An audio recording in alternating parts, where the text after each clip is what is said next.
So good evening, everyone. Thank you for being here tonight on a beautiful Tuesday evening.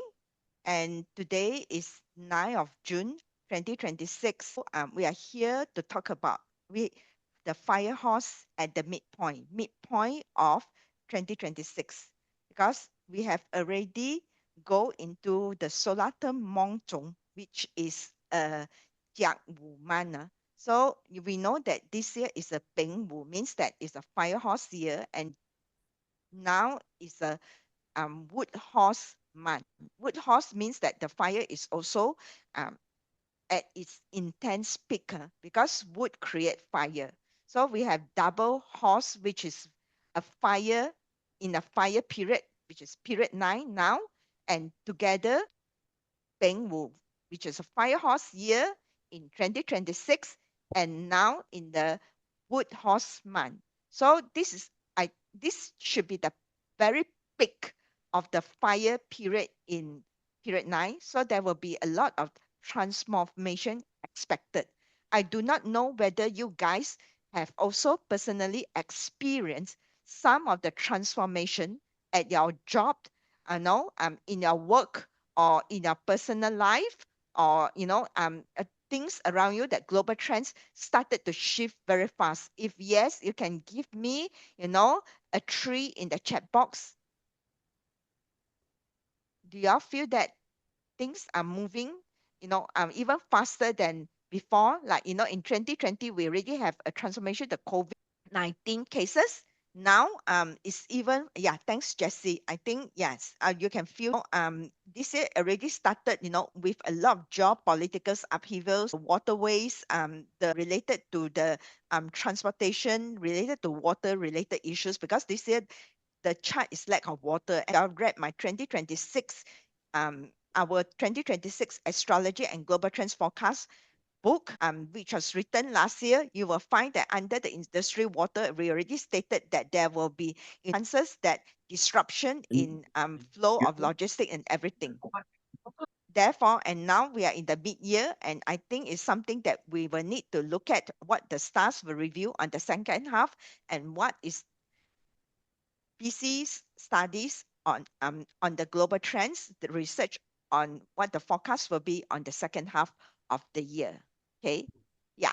So at the midpoint, tonight we will talk about the Chinese astrology part, the global trends part by PC, and also the period 9 preview. For some of you who are new, who do not know what exactly is a period 9, okay, what were the stars review? So is we will look back at our 2026 forecast through our yearbook, which was published end of last year, okay, on the forecast of 2026, and the scorecard against the real world events, okay, and also looking ahead as well on the second half of the year through the energy that we are having now, the energy shift, and also the global trends research, what to watch for.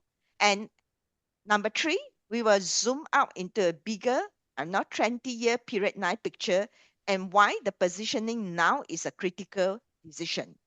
Okay, so yeah. So let's look at, all the month forecast that we have done so far from January to May that has taken place itself, and also the book that we have written for to forecast the year of 2026. So what we have forecast is fire dominance, conflict tech acceleration, and AI breakthroughs.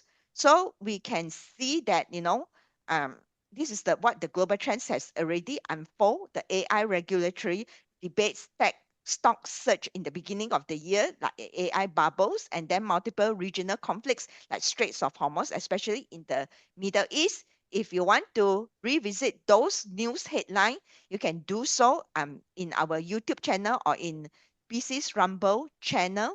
Okay, every month we check against the headlines. So here I will not put in the headlines anymore. So no water or hard to convert output to cash. I think liquidity tightening is a problem. I think most of the businesses are also suffering from cash flow problem. In fact, some of the business that do not transform might be also outdated, okay, and eventually they will be replaced, unfortunately, okay, especially those traditional type of businesses that has not, transformed themselves. So there will be, a widespread of people. I'm sure if you are working in the corporate world, you will feel that as well, that, busy, but no wealthy sentiment.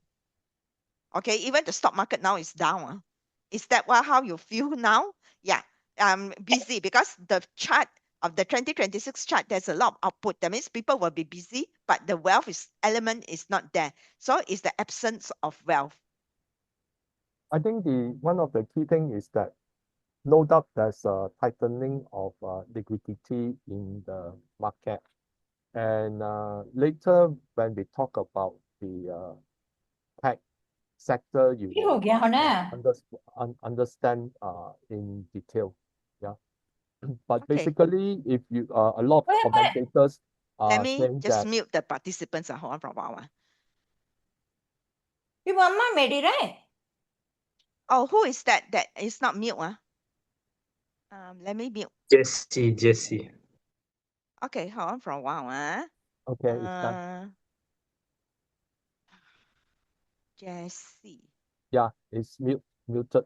Muted already, Yeah. Okay, when Vincent is also not muted, I will need to mute him. How do I mute him? Okay. So, especially with regard to the SpaceX listing, there are both plus and minuses. Some commentators are stating that the SpaceX is causing a lot of people to sell stocks which are profitable to join in the race to get some shares before the listing. There are some who say that it is an event for liquidity to exit, okay, which means it's well pumped up. So when retail goes in, then they will actually dump into the market because most of the investors have been staying with SpaceX for I think almost a decade or so. And that's one manner from which they can profit from their venture at elevated price. Okay. Yeah. So we also have, forecasted on the weather. Every month we do that. So we have forecasted on extreme weather. I think we feel that as well. Suddenly it's very hot. Suddenly there's, rainfall. And there are also recording of flooding in multiple regions. I think in India is one of them, like unusual forecast of the weather patterns confirmed. Okay, and also female leadership. We already know that this is part of period 9 as well.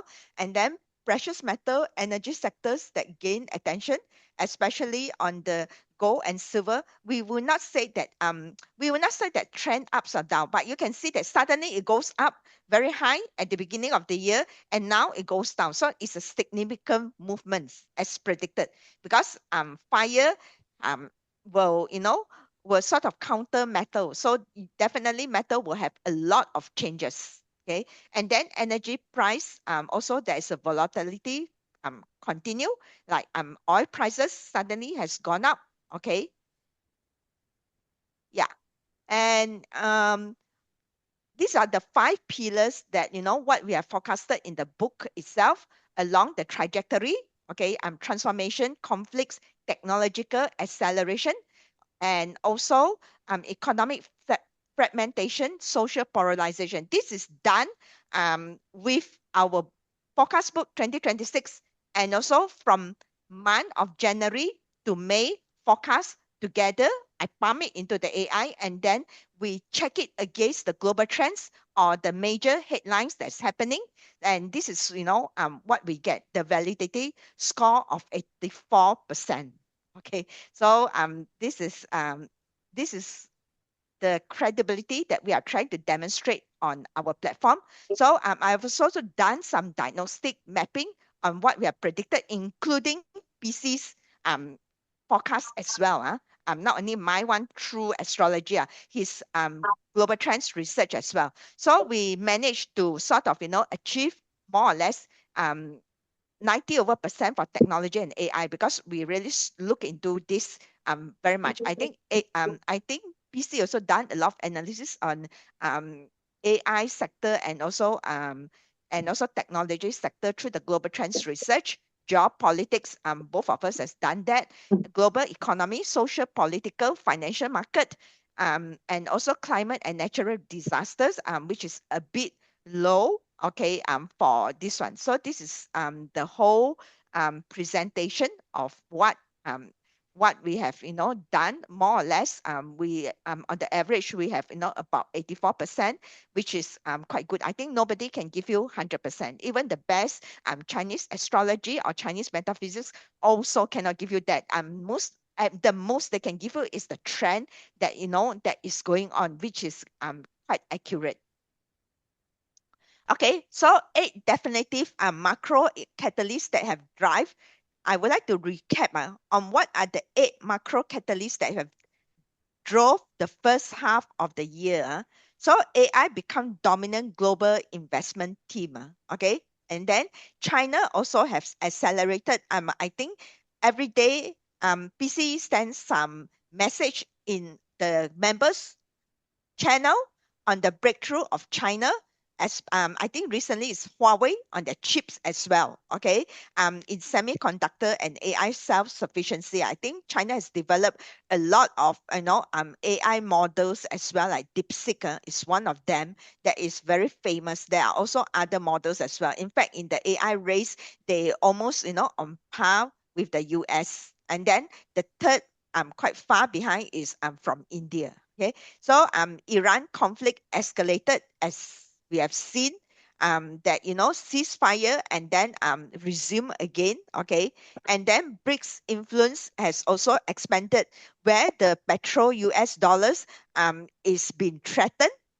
Okay, and Europe has entered the stagflationary. This is what PC has studied. US debts continue expanding every day by trillions. Okay, then immigration, protests, and polarization increase. Extreme weather and heat wave warnings intensify. This is the trend that we have already forecasted, and this is what is also happening. I think I think y'all can feel that as well. And if you want more headlines related to this, you can always refer to our talk in our YouTube channel, where I have headlines that clips from around the world to prove the alignment of our forecast. Okay. In fact, we do that every month. So go back and check our forecast every month. And yeah, and this is what is happening. The accelerated, infrastructure with deepening West divides that define the primary access. For example, between China and US, there is a technological war. Okay, it's not only the Strait of Hormuz is on war, Iran with US, but also in the technology, we also have technological war as well.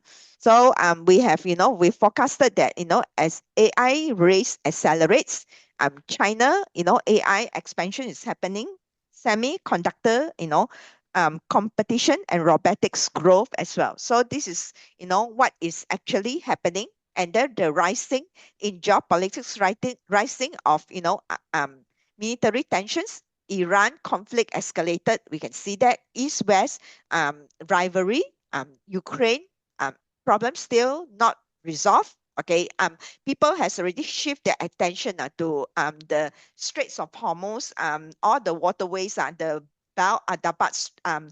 waterways and all this in Middle East. All those narrow waterways is going to give you problems. So and I think most of it has already forgotten about Ukraine war as well. And then the BRICS 7 versus G7 divergence. Okay, and then BRICS expansion continue. The influence of BRICS expansion continue, and then weak diplomacy with US-China rivalry remain to be the central scheme.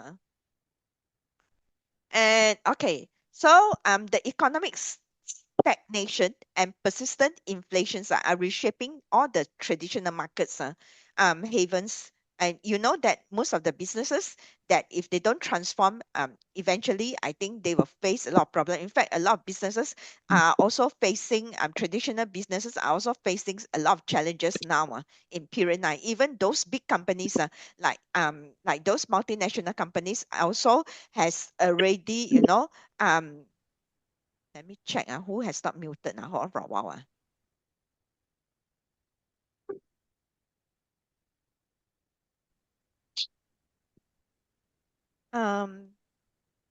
PC can check for me who has not muted. Can you go to the panel and check if who has not muted? Can you mute them or not?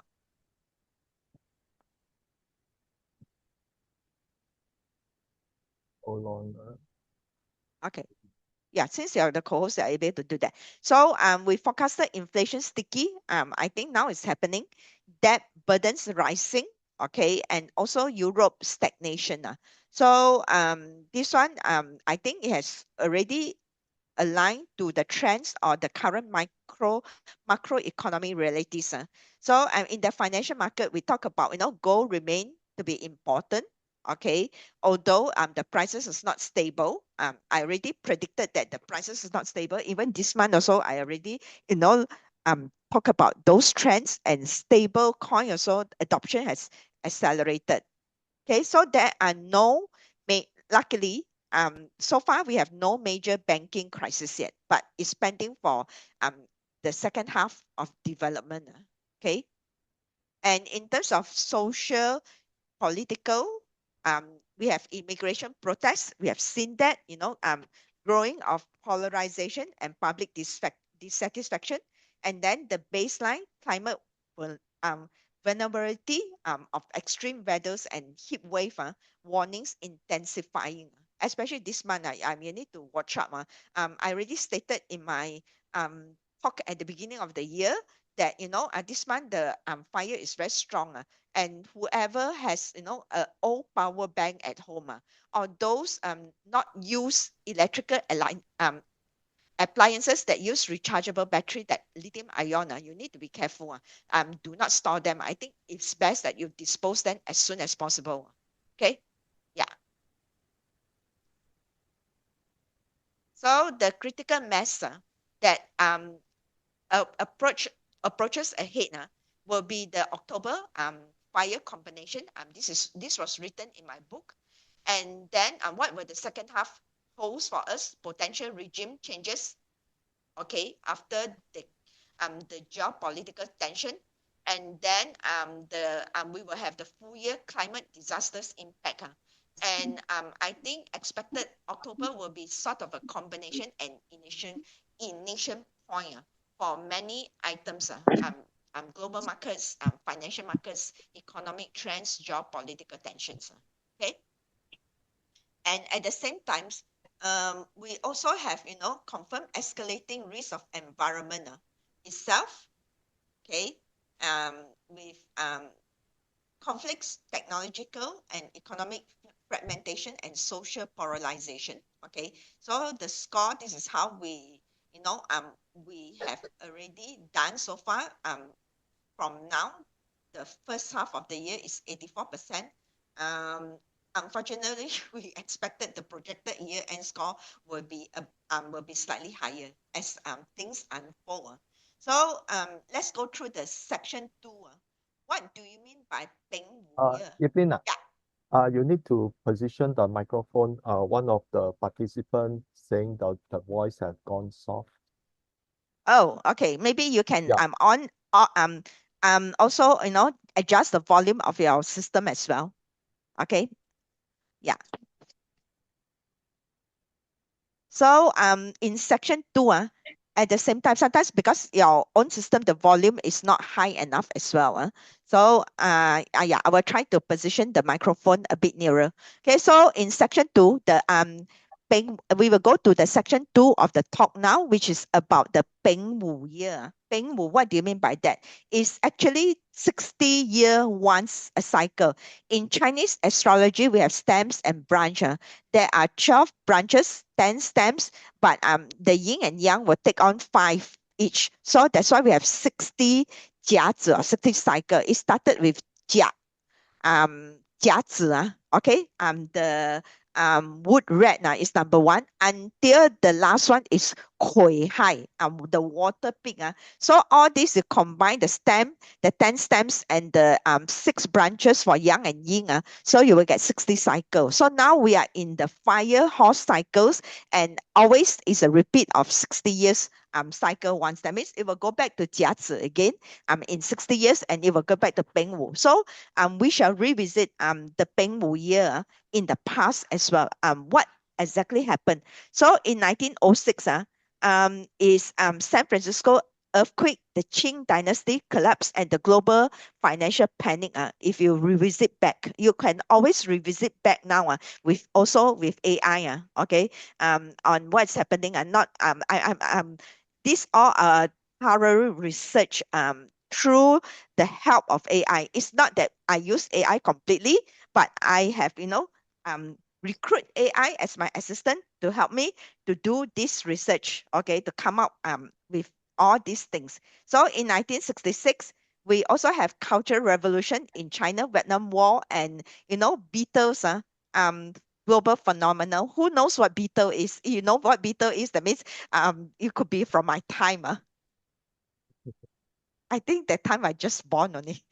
Okay, yeah. And civil rights. And then in after 60 years, now we are in 2026. So it's even faster now because we are really fire. This is fire plus metal. We are in the period 6 at that time. Okay.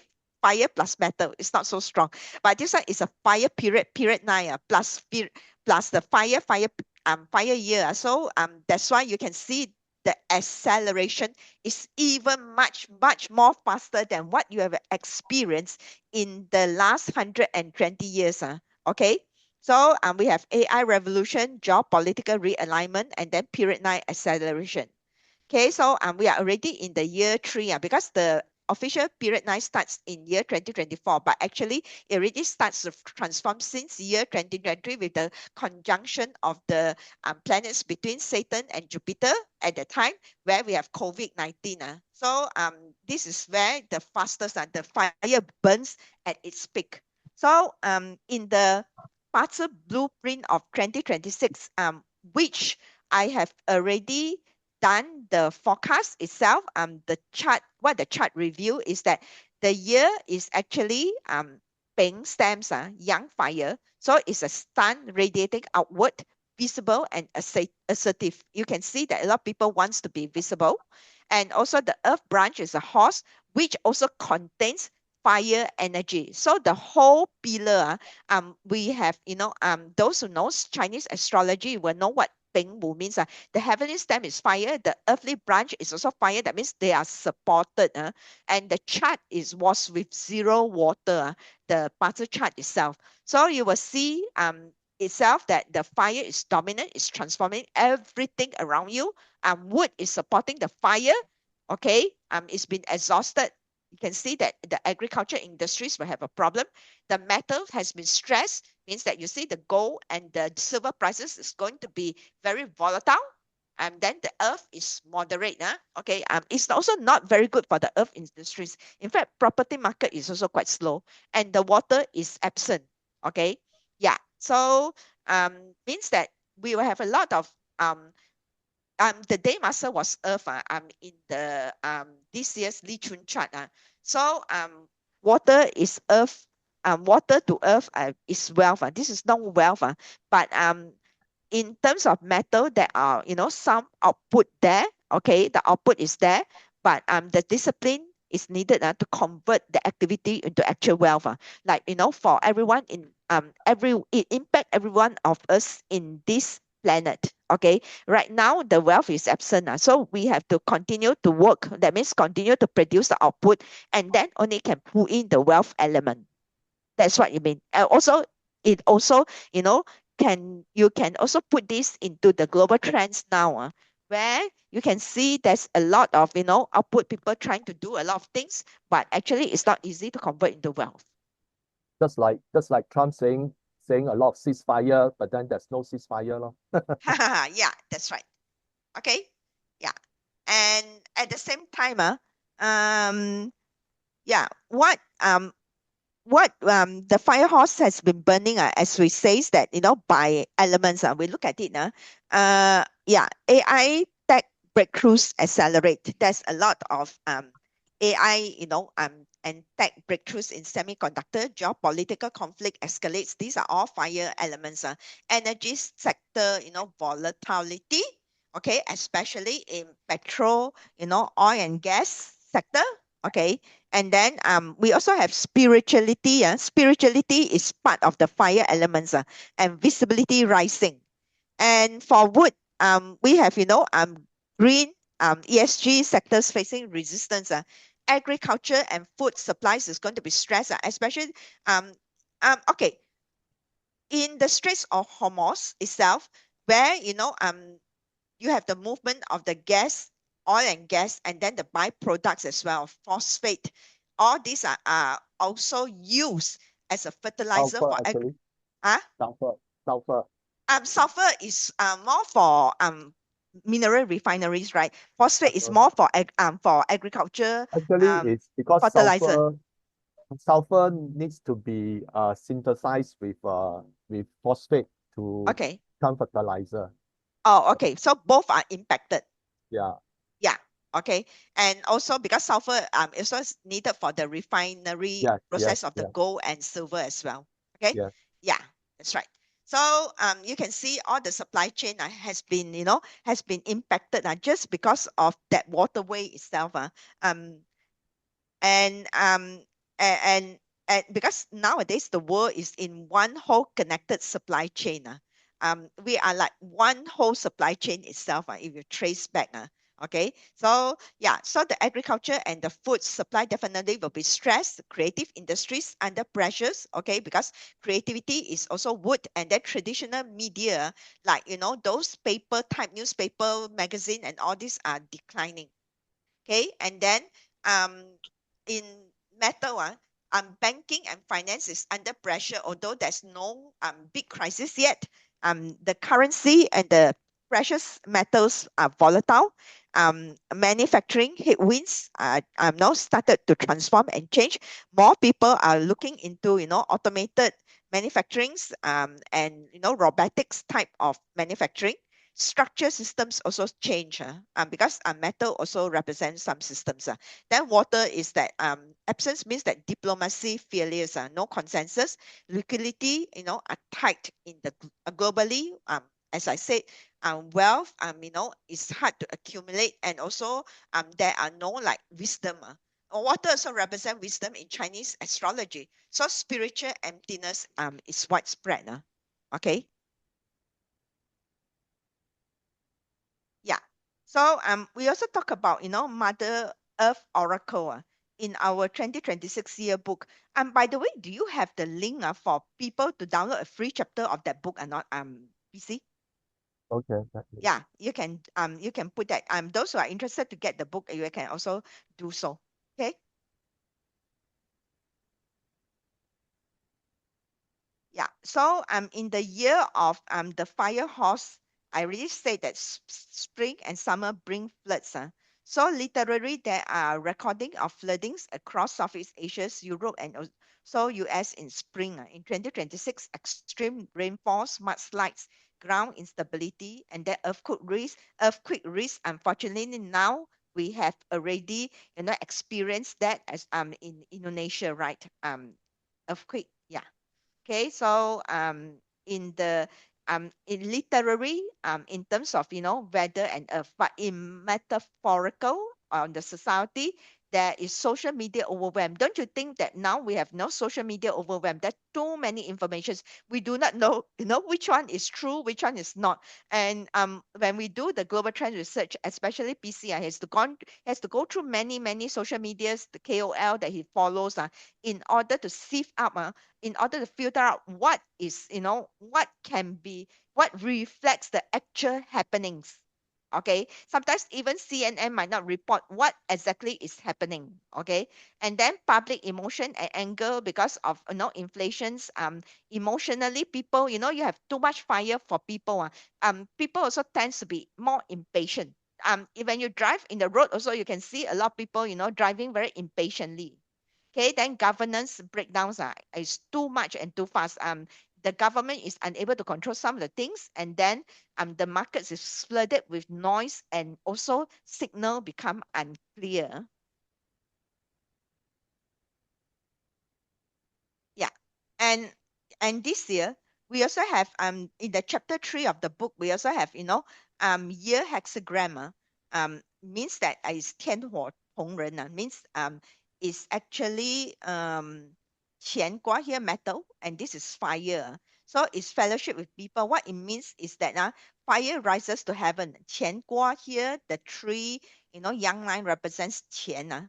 So it represents heaven also. So humanity, unity are striving to higher purposes.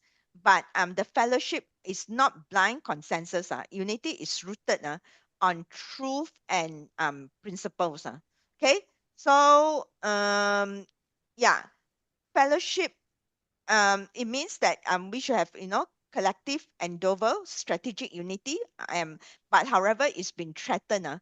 And then with the fire horse energy. Okay, so in the lower trigram, we can see illumination, passions, and truth seeking, and also action.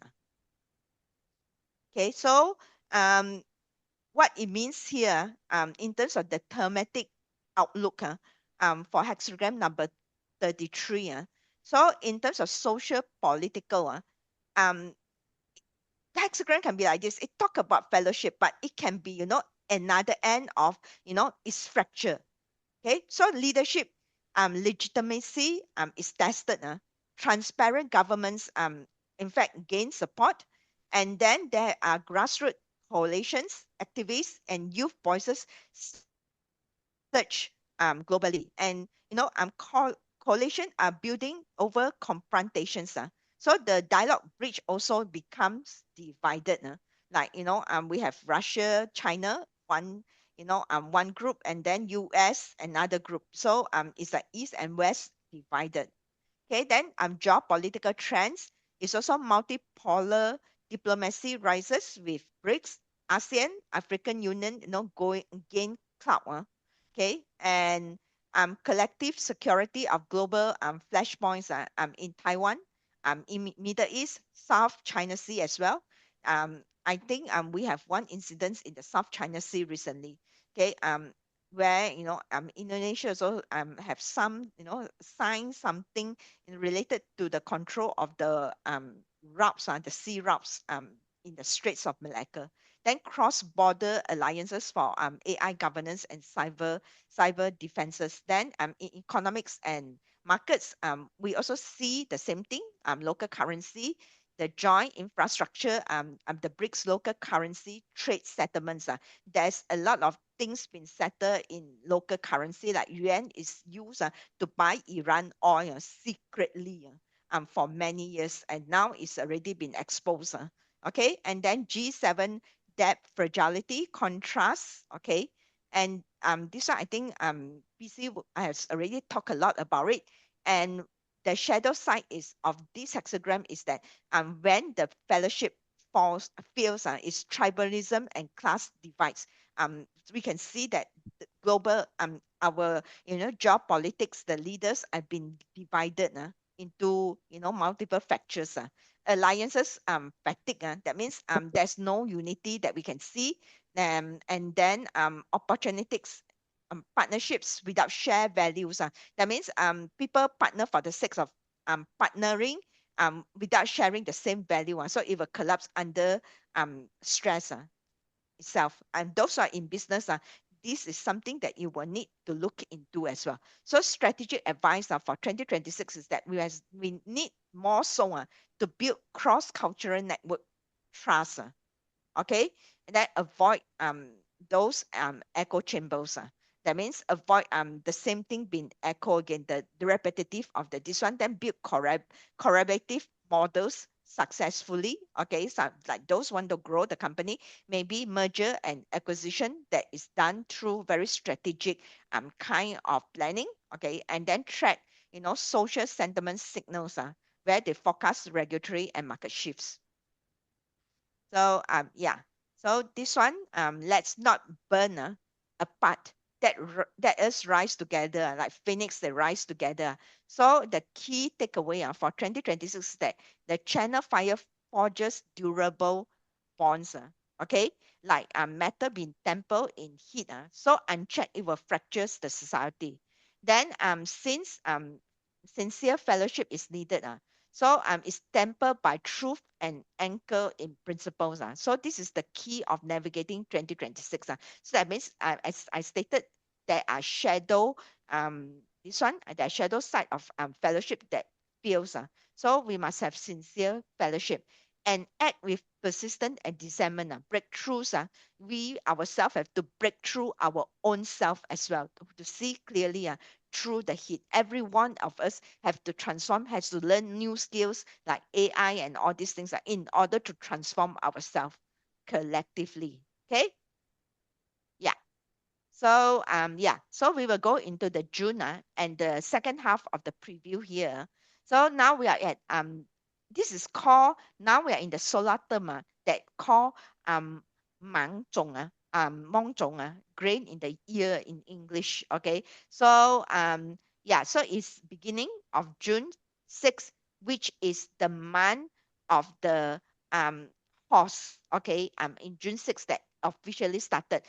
In Chinese calendar, for those who are new to Chinese metaphysics, actually the Chinese calendar, solar calendar, I'm not talking about the yin or the lunar calendar. The lunar calendar, the 1st and the 15th is meant for worshipping. Now we are talking about in Chinese astrology, in Chinese metaphysics, we use solar calendar terms. So in solar calendar terms, we have like the Vedas and all these things. So in the solar terms, and then there are 12 months, and each month also divided into 12 animal signs. So the animal sign does not govern only the year. That this is a horse year. So this month, June, is a horse month. December is always a red month. It begins from December. And then when we have February, Li Chun is the tiger month. Okay. So the Chinese time is always using the 12 animal sign as as a standard. Even days also is animal sign. And hour also is animal sign. 24 hours, actually there are 12 times, 12 period in Chinese time. 12个时辰. Okay, they are all in Chinese sign also, like 50 actually is horse 丙午 is horse 50 is 11 to 1 o'clock. Okay, this is how clever Chinese are in terms of dividing all this. So we are in the the young horse year, the 丙午 year, so double fire. So we have peak intensity of the year. So what it means to you is peak emotional intensity where decisions feel urgent.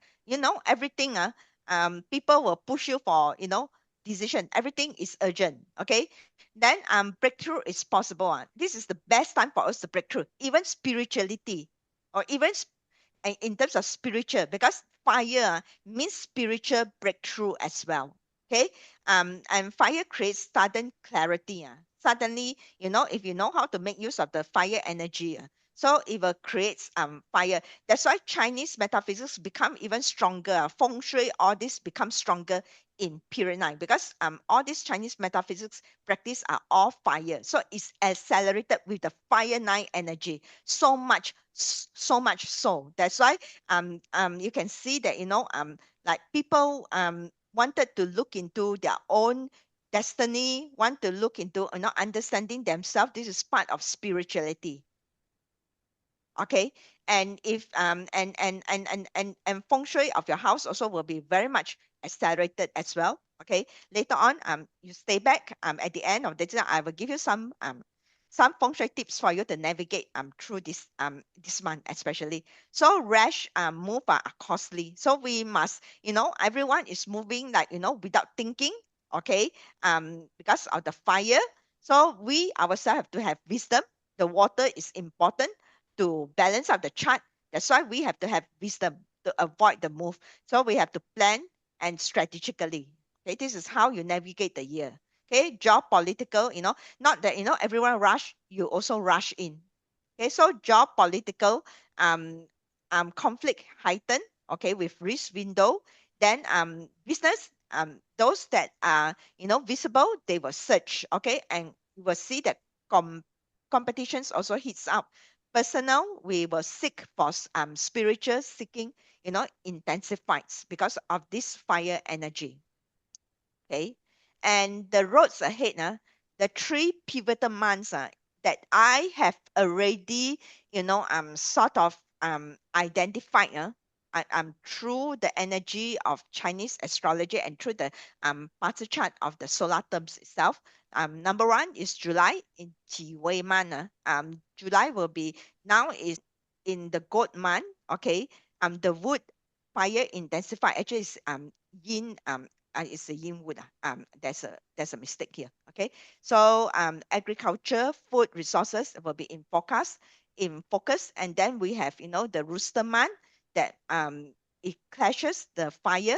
Okay, because metal rooster is the peak of autumn. Autumn is a metal season, so the fire it will clash the this one the metal, and then also um in the month of the dog month itself, it will complete the three harmony combination of the chart. So it will be like energetically charged the month of 2026 for major events likely to happen. There will be some major events. So what to watch for in the second half of 2026 will be geopolitics. Escalation risk peaks around October. It could be, Taiwan Straits, Middle East, or resources corridors are the key flashpoints. Alliances will be under pressure. Okay, this is what is predicted in the trend of second half. Leadership, female leadership will rise even more prominently in public life. Okay, in politics, cooperation, militaries. Okay, and also spirituality, global search in meaning seeking. Okay, wellness, alternative health, spiritual inquiry, and education and consulting sectors will grow strong as well.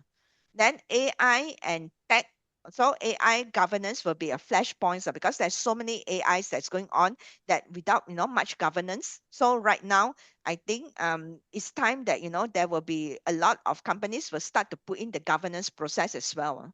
Okay, then new AI capability releases that accelerate timelines.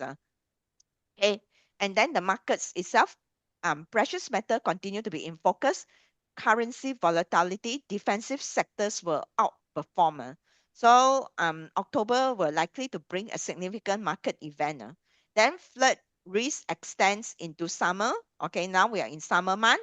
And then fire related disasters are likely to happen, like now the volcanic eruptions, I think, in Philippines, and also the food supplies remain a watch point.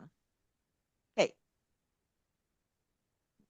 right now we will zoom into a bigger picture. We are only in the third year of the 20-year cycle of the period 9. So we are here 2024 to 2026. And this is the mid period peak on 2034, and it will end in 2043. Okay, so it's actually most of us will not be able to see another period 9. It will comes in another, I think, 180 years later, 20 years each cycle, 9 periods. So it will be, um, another 180 years later. So it's a once a lifetime macro shift. I'm also very lucky to be able to live until today to see this transformation. Okay. And also we are in the early acceleration. Okay. And also there are still 17 years of decision now compound over nearly 2 decades itself. And there also will be a great shift. As we know that in period 8, actually 2004 to 2023 is an Earth era. That's why that time real estate and property boom. Those who knows how to take opportunity at that time and invest in property, they will become like 2 to 3 times worth than what was invested in the past. In fact, period 7 is the best time to invest in property. Okay, so there are property boom that has recorded. Okay, because of the Earth era, and then we have because there is a Kengua in the Earth era, so we have young billionaires like Gates, um um, Bill Gates, Mark Zuckerberg, they were young at the time, Michael Dell, okay? And banking finance dominated at that time. We have banking shares also surged at the time. That also, a lot of things that going on in the banking and finance sector. So it was a stable employment era. Okay, and people like employed for life. There are enough like physical assets, wealth creations. Okay, so it's about stability and cash. There's a lot of cash, ready cash available in the period 8. But now we have transformed into the period 9. So it's more on tech, AI, new energy booming. So we have like female leaders rise like Mary Barra, Lisa Su, and all this. Lisa Su is the CEO of AMD. So consulting, education, spirituality flourish. Is fast moving and unstable, like flickering fire. Even employment is also unstable. So visibility and influence is very important. So we have a lot of influencer now, right? KOL in the social media. These all are related to fire. So Li Guaf is a phoenix reinvention of breakthrough itself. Okay. And another thing about this fire also, if you look at it, I think those who know Chinese word, this is ping, means sickness. Okay. You look at it, you look at it, here is the word is like no a body itself, and then inside this is a peng, and this here is a peng wu year. So is this and this becomes fire. So in fact we have to really really take care of our health. Actually this is a video. This idea I taken it from Dr. Yao, my friend, who is also a medical doctor. She actually heads the neurology departments in Penang General Hospital. So in her channel, I find that this is quite interesting. I never really look at it. So I saw this ping here. Okay, so that's why paying inside here. So that's why there will be people will fall sick more easily. You go and look at the hospital now. There's a lot of people. So that's why we have to take care of our health. You see double paying some more. That means 发炎 Okay, so you have to be careful Yeah, so means double fire here. So you have to be careful on this So the in terms of the Li Gua here, the hexagram reading for this big picture of period 9 is that externally is actually solid. You can see 2 lines here, but internally is actually empty. Okay, so that's why people feel the emptiness. Okay, sometimes you might sometimes that's why you have a lot of scammer also, because scam sometimes they promise a lot of things for you but inside is actually hollow or empty. Okay, so and then you have demand yourself so this hexagram means that you have to attach yourself what truly gives you clarity and purposes, just not just not by merely looking bright. Some people they like to put in their social media, they have this lifestyle, but it's actually empty. Okay, so strategic clarity always wins. So the key message for June decisions is that act with persistence, discernment, and not impulse. Especially this is a very critical month. So the breakthroughs will come if you have very clear goal.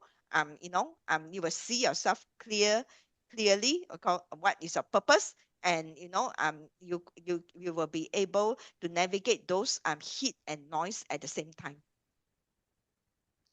Okay, yeah. And at the same time that, the Li trigram also, the Li Gua here, actually, if you look at it from, a big picture of those um, character, the oracle bone script, it represents a bird breaking through from a net. So you have to, break through yourself from the mental nets itself and embrace new items, new industries, to reinvent. In fact, in corporations, in your personal self, okay, so they will benefit the most from the period 9 win. Okay, so if you don't reinvent yourself, the world is shifting and you're trapped with fear, then you will not be able to break through and you will still trapped in the net. So those who don't know that they are trapped is also very dangerous. If you are still playing the period 8 game of strategies of chasing real estate, safe jobs, traditional path in a fire era, is going to be will be very risky. Okay. So and yeah, the period 9 itself means that this is an oracle warning that you have to design to help yourself move from the net and soar to the sky. Okay. Yeah, like phoenix, they reborn, and the fire forged them, they reborn. That is the message from the oracle, from the heaven. So the critical questions that we need to ask ourselves is that, in the next 17 years, where will you establish yourself? Okay, which city, regions, and communities are favored in period 9? Okay, I've stated in my period 9 book. Maybe PC, you can put in a sample chapter also on our unlock your wealth potentials. We talk about, which region, which city is more favorable. Okay, and it's south facing fire, aligned geographies. And also who will you align yourself with, which industries are rising, okay, and which are declining. So how will you position yourself personally? Okay, so period 9 will create the macro winner, and also together with your party luck cycle, your own destiny chart, that you have to, determines that whether, how you can write on it, whether you're aligned to period 9 or not. What is your chart, key timing, your move correctly, because that will give you a clue itself. So this is the 3 foundation questions that we need to ask ourselves. Okay. And also in the midpoint, the second half, where the fire horse year ignites. So we have shown also, like, in 1906, the first half is actually San Francisco earthquake, is diversity but localized. But in the second half is even worse. There are financial panics in 1906. Even Wells Fargo bank has restructured also, and then um, the global, the global confidence has shaken. Okay, the seeds of 1906, um, you know, panic has planted. Then in 1966, we have Cultural Revolution in China. Okay, and the initial shock. And then we have, um, Red Guards unleash, mass mobilization, Vietnam War escalates, the protests. Okay, the war order has also changed in 1966. Then in 2006, we have, forecast hits confirmed, like fire, conflict, AI, floods, and volatility. Okay, so we will need to look at, what the October month will complete the fire combination. So the window is open.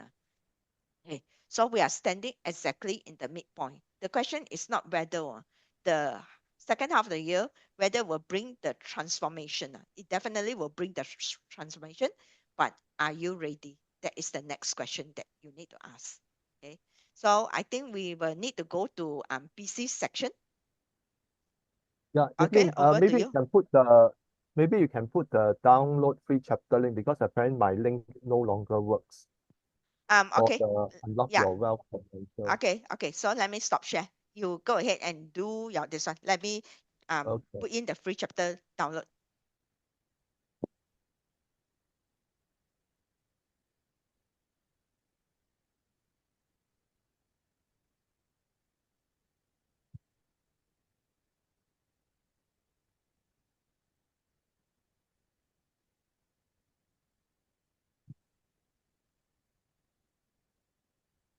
Okay, so over here we'll talk about the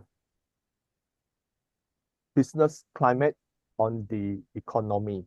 Okay, so the global economy faces tough challenges due to the following: disruption in supply chains due to tariffs, sanctions, and war; nationalistic behavior of countries that jeopardizes global trade and the flow of commodities and resources.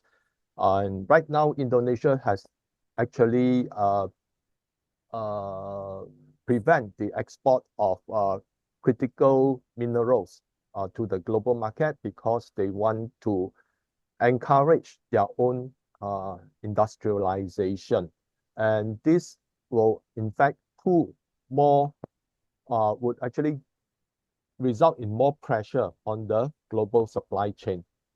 And this creates inflationary pressure across the global economy and affects consumption, the primary driver of global economic growth.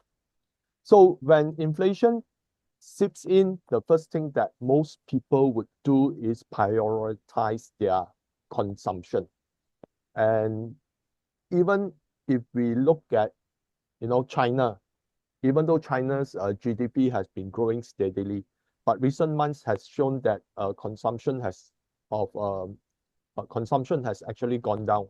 Retail sales have actually gone down, mainly because more people are putting their money into savings because of the uncertainties. So, especially in the US, the consumer sentiment has reached record low. And this will, in fact, affect consumption moving forward. Major economies are experiencing stagflation, where we have higher inflation, higher unemployment, and lower growth. This is very true where Europe is concerned. Okay, Europe is seeing resurgence in inflation because Europe is facing an energy crisis. And because of that energy crisis is pushing the inflation much higher, and because of the cost of energy is rising, there is a lot of businesses that have been forced to close down. And even the big companies like Volkswagen, and recently another company, if I'm not wrong, is Bosch, that actually have a lot of layoffs, because when the cost of energy is very high, it doesn't make sense, okay, to maintain that kind of production when consumption is also being impacted. And all this would result in lower growth. And you can see that the Europe economy, the GDP has been stagnating, okay? Seldom will it be much higher than 2%. It's always around 1.5 or below, and sometimes into negative territory. And the US would likely go into this cycle as well, because US has seen a resurgence in inflation, and the GDP, if you look at it, is now back to 1.6% in one. Q4 was, if I'm not wrong, Q4 was actually 4%, and right now it's at 1.6%. And in China, even the government is projecting that the GDP would grow around 4.5 to 5% versus the last year's target of 5%. So overall, governments are anticipating a slowdown in economy. So the situation will worsen going forward, leading to some economies facing imminent collapse. And that would be those that are very weak countries that doesn't have their own resources, have rising inflation, and deteriorating currency. So this is very true, where India is concerned.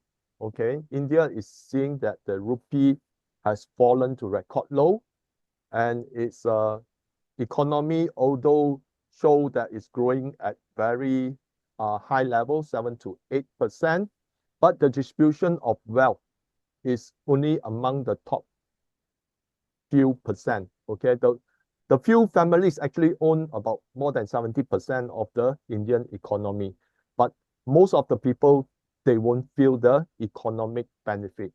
And that is why with the falling currency, inflation will be pushed much higher. Okay, India doesn't have its own source of energy and it has to import at very high prices. And the same would go for Japan. Okay, Japan also doesn't have its own energy resources. It has to import. And right now, the price of oil is being manipulated by the US continuing shorting the oil futures market, while other countries are consuming their own oil reserves. And Indonesia also see the rupiah falling to record low, and so is the Philippines peso. So do not be surprised if we can experience another Asian financial crisis. And the Korean won, although the Korean stock market has gone up, but the Korean won actually has fallen to its lowest level since 2009 during the global financial crisis. And even though the Japanese stock market keeps on going higher, but the yen against the US dollar has also breached above 160 yen per dollar. So when inflation starts to reassert itself, it is not surprising that stock market would actually tend to go up. But at the end of it, the value of the currency would dictate how the people would be able to consume. And if let's say the consumption is being challenged, then the economy would eventually fall off from its peak. So this is something that Asia right now is seeing rapid deterioration in terms of currency value. And the other thing is we are not in just one region, okay? If you look at the bond yields of the 10-year bond yields of the major economies, all of them are reaching multi-decades high in terms of the 10-year bond yields.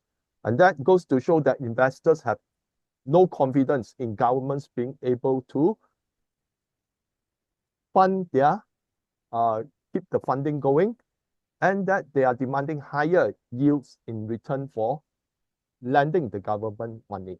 Okay, we see the same thing in the US and Europe. Now, the only country that is seeing a fall in the 10-year yield is actually China. Okay, that goes to show that investors right now have more confidence in the Chinese economy than in the economies of the France, Germany, Japan, US, and Great Britain. Okay, so that because of all these risks, we must be prudent and beware of this risk beforehand. So the world faces two critical crises: an energy crisis born out of the war in Iran, and a food crisis caused by a global shortage of fertilizers. I think Evelyn just now mentioned about fertilizers is going, there's a shortage of fertilizer, and it's very true. But we haven't felt the true global shortage of food yet because the harvesting month, okay, because planting started in March and April. Over the next few months after the second half where the harvesting starts, then we can see that the global production of agricultural crop will actually fall. Okay, and if let's say that happens, then the world, some poor countries will face famine. It is very unfortunate that on top of that, we have the super El Nino, which will bring forest fires, drought, and untold crop damage. Now, this will add to the food crisis projected in the second half of 2026. A food crisis could push many poor countries into destitution, which means they have famine. Okay, and I suspect that certain regions in India, which have already seen soaring temperature to up to 45 to 50 degrees Celsius, they will be very hard hit. And of course, other countries that are in the African belt that will actually feel the impact of the super El Nino. So what unfolds next could be a humanitarian crisis. So these are the things that are likely to happen in the second half.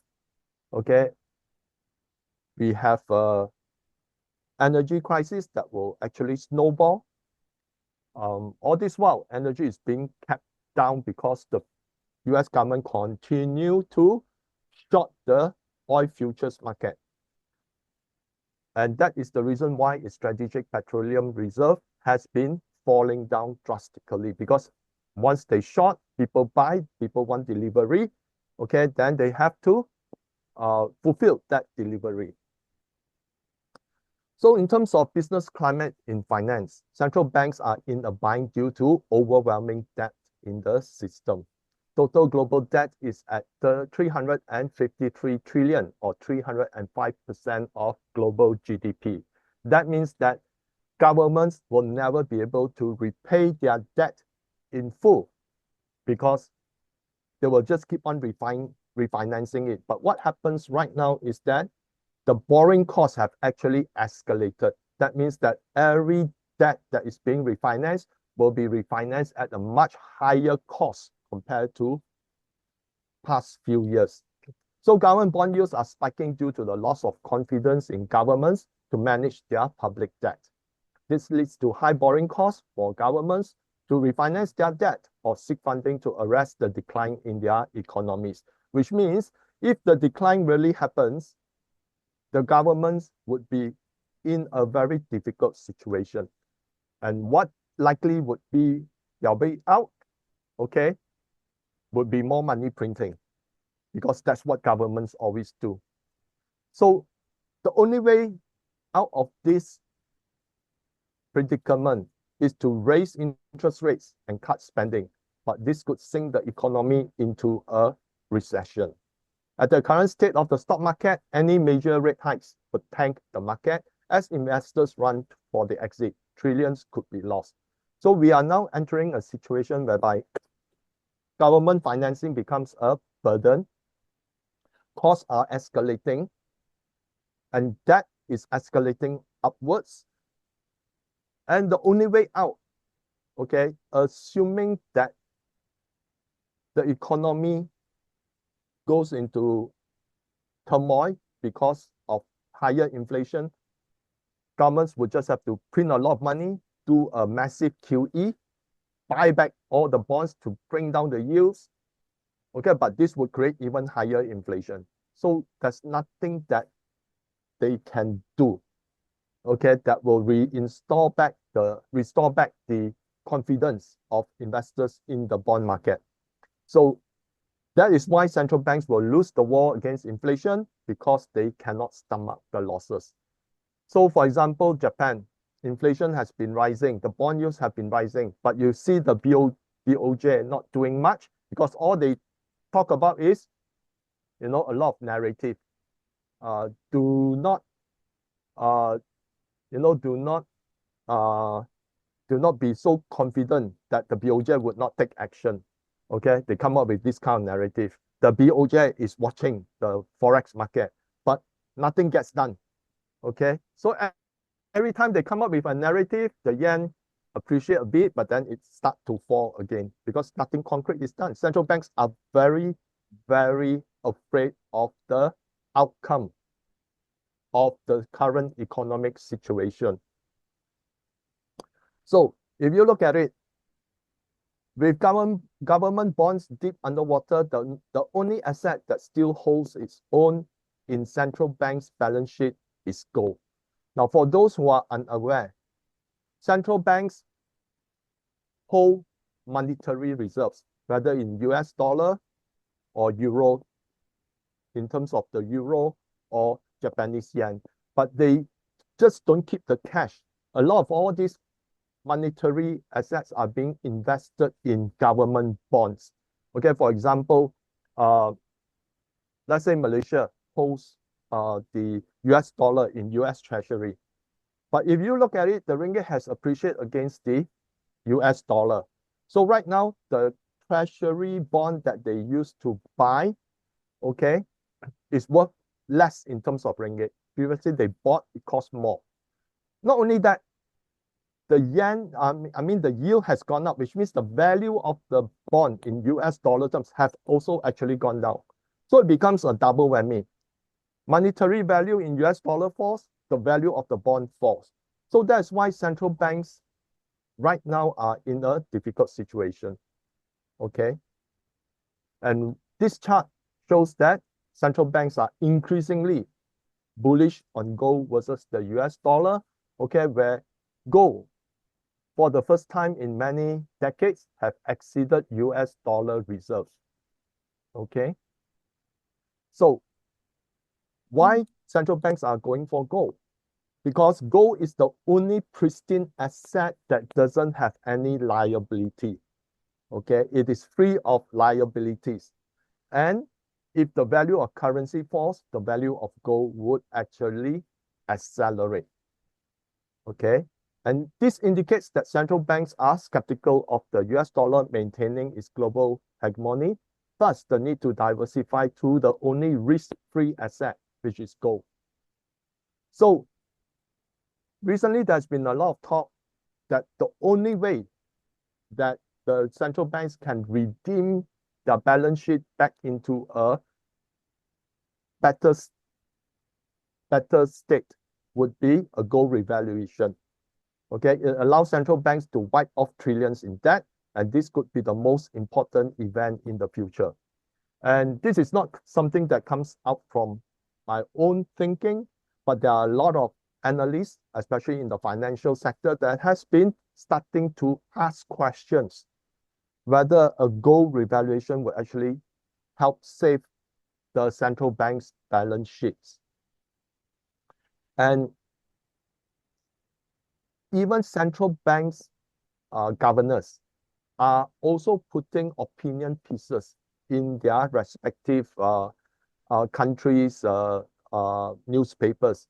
For example, the Dutch central bank governor, the German Bundesbank have written about possibility of revaluing gold. So these are the kind of trial balloons that they float to test the market reaction. It won't happen anytime soon, but one thing that is very interesting is that many hedge funds who are long in the futures for the December contract are positioning themselves at the price of gold from $15,000 per ounce to $20,000 per ounce. Okay, and the number of contracts in the December month in that region has actually gone up quite a lot. So is it indication that some have insider information? I do not know, but there is this speculative movement right now that is positioning gold at 5-digit at the end of the year. So it could be purely speculation, or it could be some imminent measure being taken to arrest the global debt because of the unsustainability of the debt. And you are well aware of the US current debt, which is at 39.2 trillion. Now, with the 30-year interest rate right now at 5%, that is equivalent, okay, to almost 2 trillion in terms of annual debt, annual interest paid. The US will never be able to reduce its debt because it cannot stop spending due to its hegemonic nature. So at 2 trillion interest rate based on 4 trillion tax revenue, that is like 50% of the tax revenue goes towards paying the interest on current debt. And the US will continue to borrow more, okay, because it haven't counted the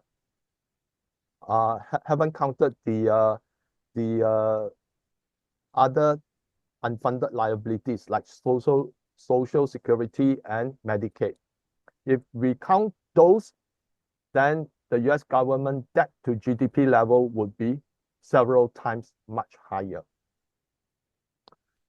So currently, there's a severe mispricing of risk in the market, okay, especially in the US.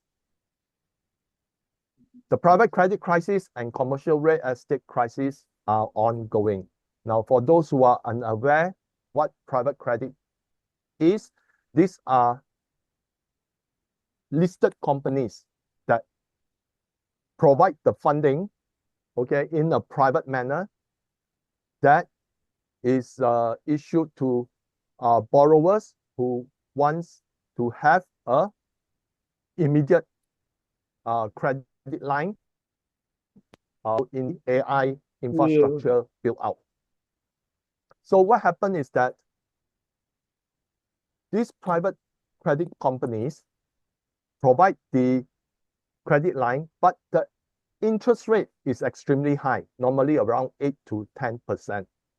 And recently, a lot of all these private credit companies, some are subsidiaries of giants like BlackRock, and then you have Blue Owl, to name a few, Apollo. They gated the redemption because investors suddenly realized that, hey, you know, the economy, global economy situation doesn't look good because of the Iran war. They want to redeem their funds at, you know, so that they get paid in full. 15% requested for redemption, but they only redemption. That means that they cannot get their money out. And meanwhile, you know, Blue Owl has seen its share price drop quite drastically. And a lot of these AI build-outs right now are posing a challenge because one thing the US, even though it has a lot of money to build out the AI infrastructure, but it has not enough energy. Okay, it doesn't have the energy grid to sustain. So a lot of the AI projects and such have been, about 30% have been delayed or canceled. And when these funds are loaned to those companies that expand the AI infrastructure, without the infrastructure in operation, they got no money to pay. So that means these private credit companies are facing a crisis. Okay, and because people understand that, people want to redeem, they don't allow that. So this private credit crisis has a total exposure about $3 trillion.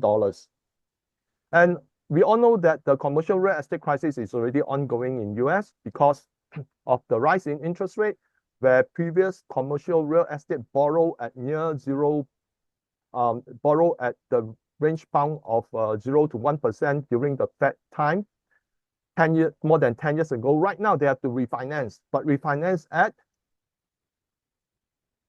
5 to 6%. And suddenly, because of AI, there's a lot of work from home. They no longer demand that kind of office space. So vacancy accelerated to more than 20% in many commercial offices. And because of that, a lot of them are in deep underwater, and real estates are being sold. Some are sold at $1 to people who are interested. Some are sold at 90%, 80 to 90% discounted from the previous purchase price. So this is ongoing. And when banks' balance sheet, where the asset portfolio is in real estate loans, imagine the value of the real estate right now has been obliterated by 80 to 90%. That will be a challenge for the banks. So the other thing is that credit card delinquencies are the highest since 2011. Auto loan delinquencies are the highest on record, and student loan delinquencies are back above 10%. That means even the household are finding it difficult to continue to sustain their livelihood by relying on debt. Foreclosure of homes rose 25% year on year in Q1 2026, and sellers outnumber buyers by a factor of 1.4 to 1. That means there are 14 sellers to 10 buyers. While the US stock market is at record high, consumer sentiment is at record low. What does this show? It shows that the wealth that is originated from the stock market is not distributed to the people that need it most. You remember Evelyn said that there's a disproportionate in terms of wealth. The lower people work as hard, but then the wealth is not coming in. So this is a situation whereby the top people who invest got the money, but the majority of the consumer that has no money to go into the stock market because of their rising credit commitments, they are unable to get the wealth effect. So another thing is that the Shiller PE ratio is at its highest since the dot-com bubble.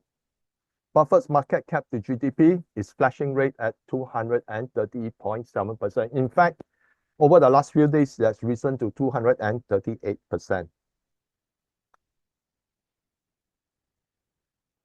So the other thing is that rising bond yields could unravel the balance sheets of financial institutions. The yen is extremely vulnerable and could unravel the yen carry trade should the BOJ hike interest rates. The yen carry trade is worth trillions of US dollars. However, BOJ will be hawkish but reluctant to face the consequences because, like I say, they talk only but no action, NATO. So the Fed will likely hike interest rate if inflation remains persistent, but will stop short of expectations due to massive government debt. Inflation will remain stubbornly entrenched in the US economy, so we can expect QE and YCC from the Fed and US Treasury. YCC means yield curve control. So very interestingly, for those who actually, the members will actually get updated weekly report from me, where I will actually share the reports from the US Treasury. And the US Treasury right now is acting like the Fed. Because last time the Fed, they have QE, buying back the bonds. Right now, the US Treasury is buying back their own debt. Now, you imagine that the US Treasury is issuing debt to buy back its own debt.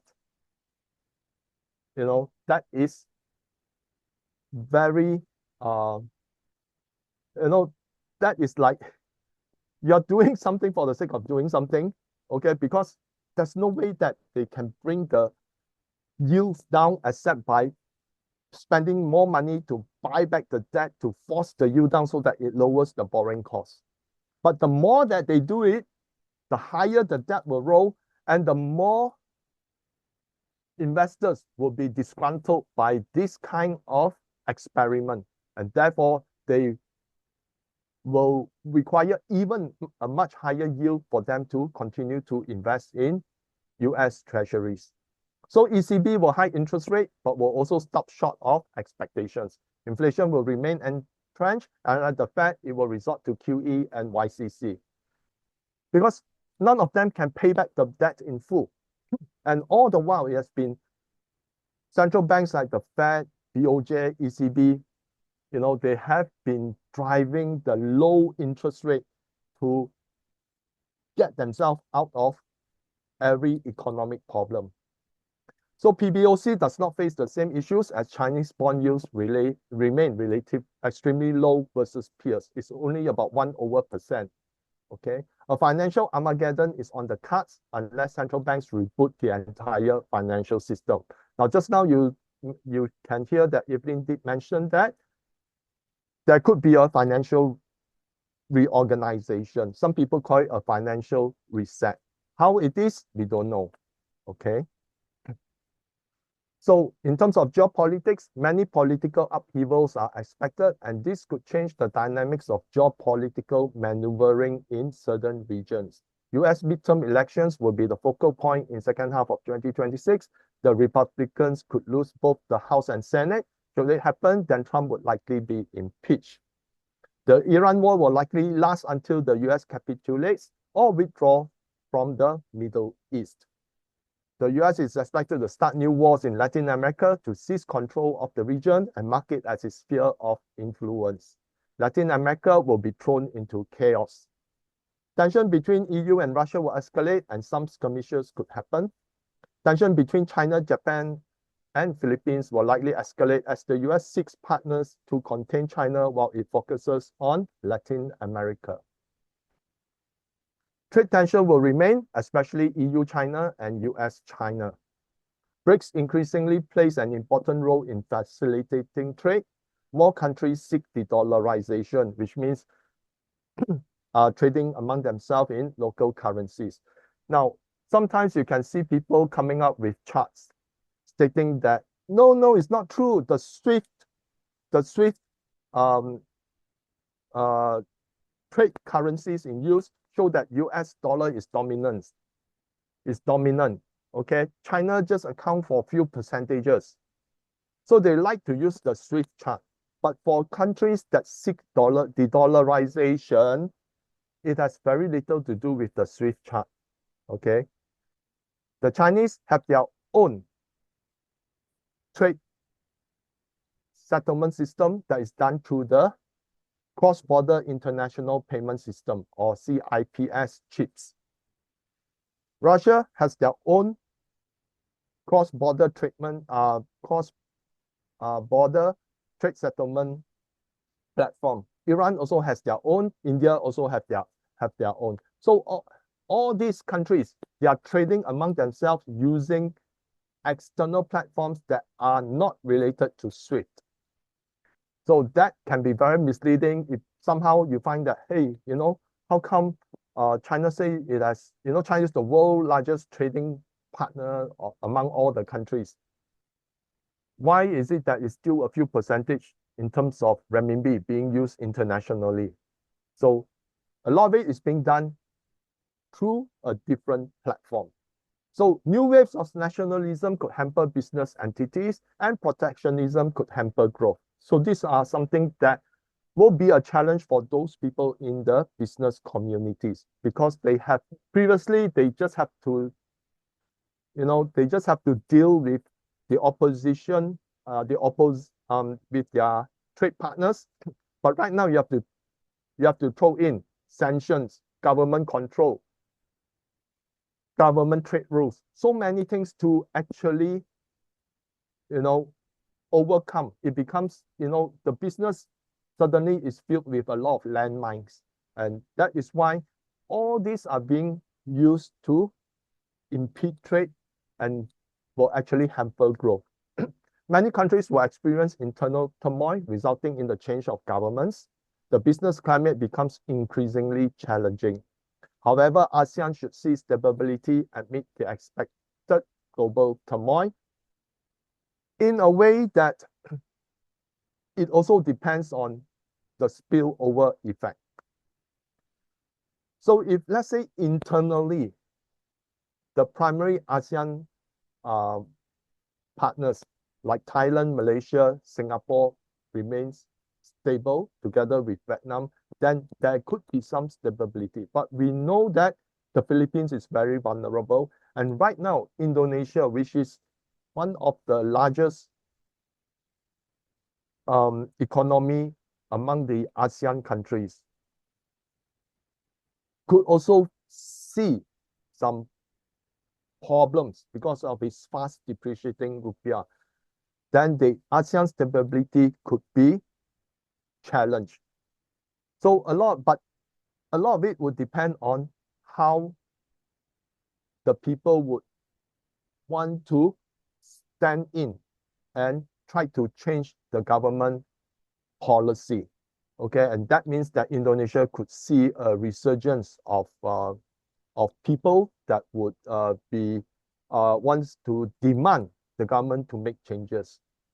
Okay, so ASEAN, if let's say the core partners remain stable, then they won't be much badly affected by the global turmoil, especially surrounding India, Japan, Korea, Indonesia, and what's happened in Europe and in the US.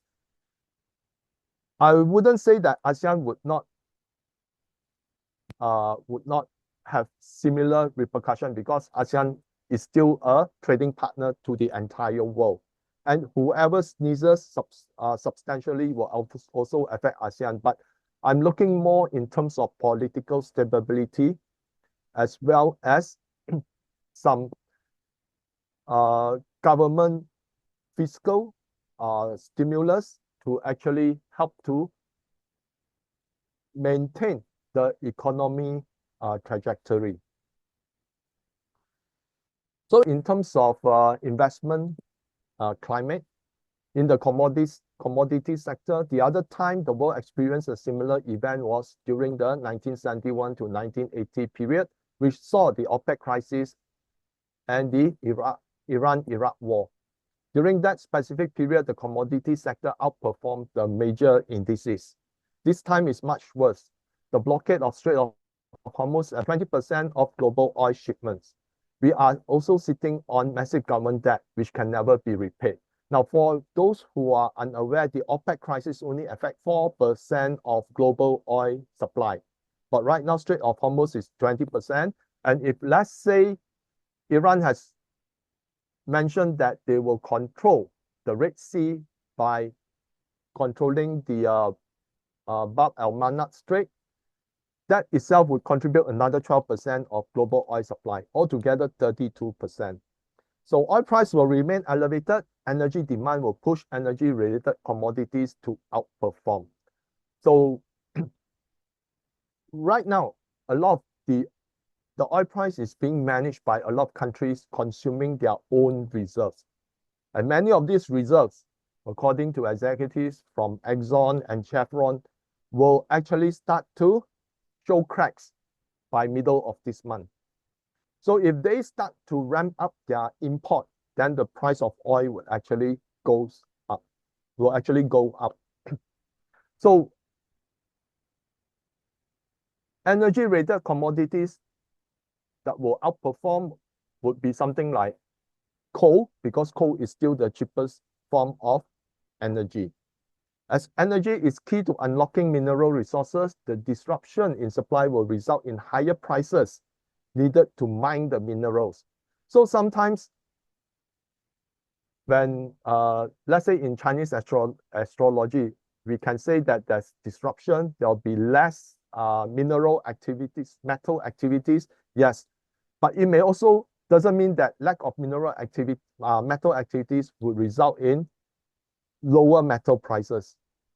It can also mean that there is insufficient supply and push the price of minerals much higher. So right now, why is, there's actually a total reversal. Normally when there's war, gold price will actually goes up. But right now, why does gold price come down? Because a lot of countries that hold gold as reserves suddenly are selling gold to secure their resources, okay, especially oil. Because oil price starts to move up, they sell gold so that they can actually lock in the price of oil before it goes up any further. So that becomes a sell the gold for oil trade. Similarly, a number of those countries in the Gulf, they have destruction of their infrastructure. But if their oil infrastructure is being disrupted, where can they get the money through oil exports? That is by selling gold to get the money to repair the damages. So that it creates another sell the gold event. But ultimately, central banks are still the ones that are buying lots more. In fact, China has been one of the biggest buyers of gold ever since the price comes down. So that goes to show that everyone is panicking for some reason. And the reason may not necessarily be due to that gold has lost its hedge as a stabilizer, okay, against global economic and geopolitical turmoil. It's just that priorities have shifted. The global shortage of fertilizers and El Nino effect will push the price of agriculture-based commodities higher. The resultant inflationary period is the outperformance of gold and silver as they did during 1971 to 1980 era. So for those who are unaware, during the stagflationary period from 1971 to 1980, gold actually went up more than 20 times. Okay, from around $42, it went all the way up to about 850 or $60 per ounce. So in terms of industrial sector, rising raw materials will impact the industrial sector as the cost of production rises. For those who are actually in the manufacturing sector, you will know how you will already have felt the pain. Okay, inflationary pressure will force households to consume less. Ultimately, layoffs are unavoidable. Certain industries will shine, for example, those related to alternative and renewable energy, those involved in the electrification of the infrastructure, batteries, NEVs, and UAVs, those involved in high-tech manufacturing, robotics, humanoids, and space economy, those related to national defense. In terms of financial sector, the sector should be avoided due to the following factors: private credit crisis, CRE crisis, and potential housing crisis. Rising delinquencies in household credit, many financial institutions face massive losses from their bond investments. Poor real estate sentiment could drag on earnings. These factors are prevalent among US, Canadian, European, Japanese, Korean, and Australian banks. Banks in Malaysia, Singapore, and China are more stable, although Chinese bank could face earning repression because China would use the state-owned enterprise in the banks, okay, to help stimulate the economy. So by asking them to lower the borrowing, to lower the loan rate, okay, and this could actually affect their earnings. Due to a potential correction confronting major stock markets, brokerages could face massive systemic and capital risk owing to heavy retail bets on leveraged ETFs. So because of the run-up right now in the Korean stock market and in the memory chips, you'll be surprised that there are funds that offer 3 times leverage. So which means if the stock dropped 10%, the fund would lose 30%. If they continuously lose 30% over 3 to 4 days, then that fund would be completely wiped out.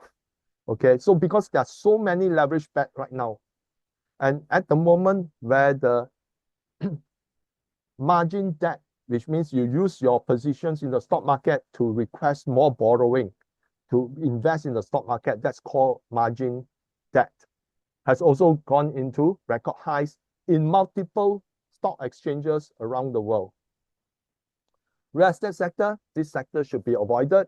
The US is embroiled in a CRE crisis while home sellers outnumber buyers by 1 to 4 to 1, as more sellers hope to cash in on their home equity or are forced to sell due to mounting debt. China real estate market remains in the doldrums. Avoid property and construction companies, cement, steel, and building materials companies. Medical and health sector, an aging population would provide support for the healthcare sector. The center of R&D will gravitate towards China due to its inherent strength in STEM education. And in fact, China recently have published several papers stating that it found better cures for lung cancer, and I think for other types of cancers as well, and other diseases such as type 2 diabetes. China and India will see an increase in the number of middle-class population by hundreds of millions by 2030, thus pushing the demand for healthcare services to a staggering level. China is also in the process of opening up its healthcare to foreign participation. Medical equipment manufacturers, biotech and pharmaceutical companies, and healthcare service providers will benefit as a result. Inevitably, insurance companies will benefit as well. However, some may be caught in the stock market fallout due to their hunger for chasing yields despite the inherent risk. Western insurance companies are more susceptible to this. And for those who are unaware, a few of China's top insurance companies have been guided by the government to actually allocate up to 5% of their assets into gold. A blow-up in the pension funds could leave many without means for proper healthcare. Now, what is happening in South Korea is very staggering. The elderly people are withdrawing their pension and canceling their insurance to get the money to go into the stock market, to borrow margin debt, to go back into the stock market. So can you imagine if the stock Korean market suddenly collapsed? A lot of elderly would be without pension and without healthcare. Retail and F&B sector, the sector will see a divergence from retail. Consumer goods will shift to the affordable versus luxurious. Luxury goods market will be severely hit, thus avoid the latter at all costs.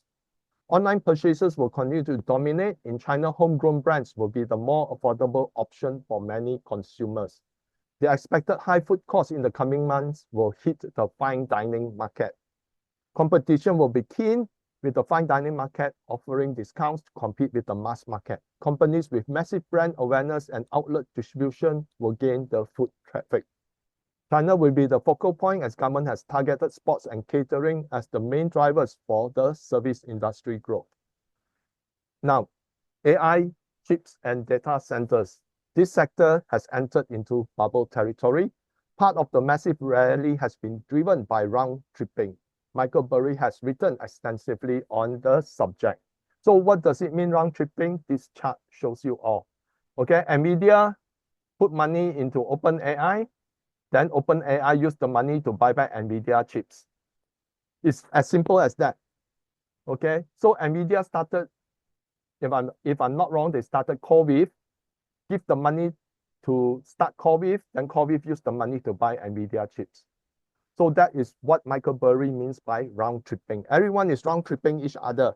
Okay, I start the data center, the chip company start the data center, give money to the to the data center use the money to buy back its chip, and then they record it as revenue.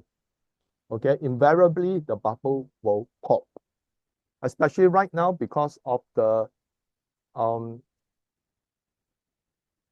lack of energy and grid power in the US. 30% of data centers have been suspended or cancelled. Opportunities prevail besides chips, such as those from the software and solution sides. So therefore, instead of just hyping on the semiconductor, I think there's opportunities to be those from the software and solutions provided to the data centers. Need to discern rationally. China will eventually decouple from the US in the tech sphere. Some Chinese tech companies have outperformed the broader Chinese indices. By 2030, China could reach self-sustainability.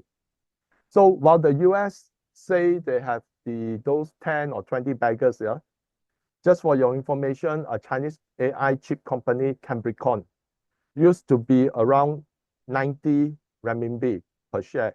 It is now around 1,500 to 1,600, okay? And a number of those AI companies, you know, when they come up with IPO, they were just about 100 plus. Right now, they are almost 1,000. So China also have their own national champion. Okay, it's just that because we are more focused on the US market, okay, we are less discerning on what happens in the Chinese market.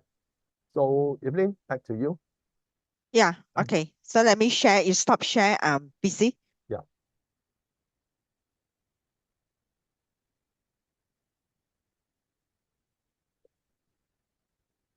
Have you stopped sharing? Okay, stop everything. Okay, good. Okay, so before we proceed to the next section of the talk, yeah, I think for those who are new, forgotten to introduce ourselves. Actually, both of us have started this platform, Astrology and Global Trends, since year 2022.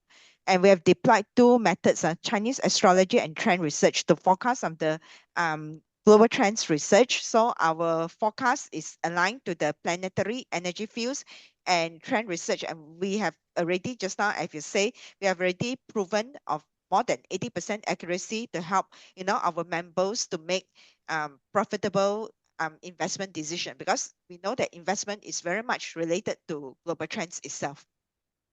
And we have already written, you know, we have written one book on Unlock Your Wealth Potential, which I have already put the link for the free chapter download. And also at the same time, we have already written 4 annual forecast book. This is 2026 annual forecast book is also available. I already put the link of free sample chapter for your preview. If you are interested to get the book, I also put in the link where you can get the book. This is only soft copy, no hard copy. This you can get it hard copy. Okay, yeah.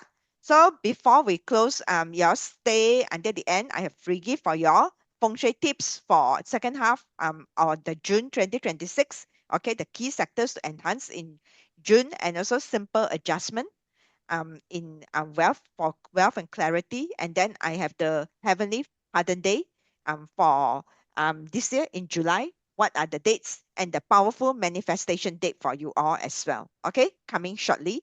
So before that, I would like to introduce you guys to a period 9 course. What we have seen here tonight, both BC and presented is only on the surface. So everything experienced tonight, the year energy, the money transitions, the hexagram readings, the industry mapping is a framework that we will teach systematically in the period 9 course, where we will do a monthly analysis and also the I Ching analysis on the global trends, the hexagram applications, okay, and also industry, geopolitical mapping, and personal positioning strategy.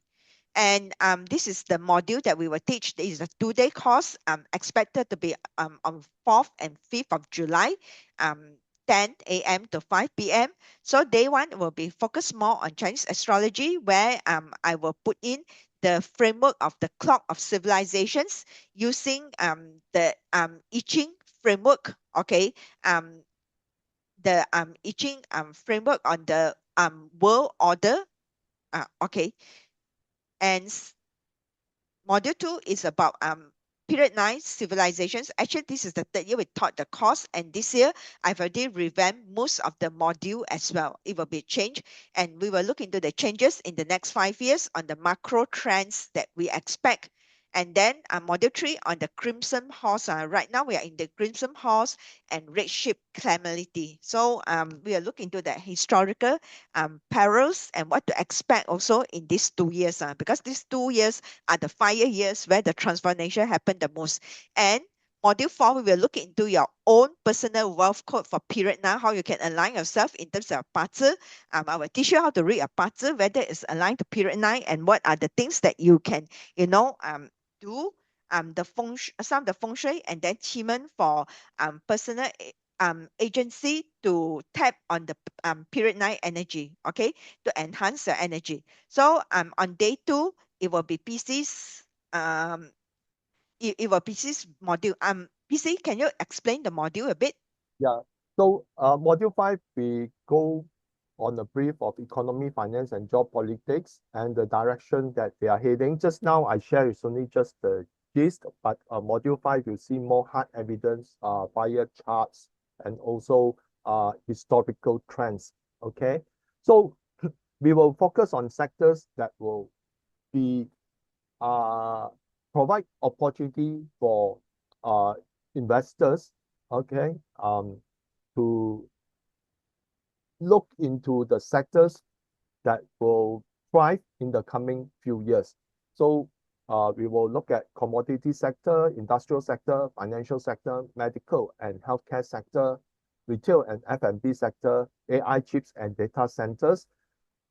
But all the companies that we discuss will have their own international analysts rated, okay, which means we'll share what's the price target for analysts in their respective sectors, okay, and how these companies are seen by analysts in terms of price target. And then we do our own diagnosis, okay, in terms of using specific KPIs to measure these companies against each other so that you have a better picture of the companies that analysts talk about, but we add in our own analysis so that you have a better picture and decide for yourself. Last, we will conclude with a risk and hedging against risk.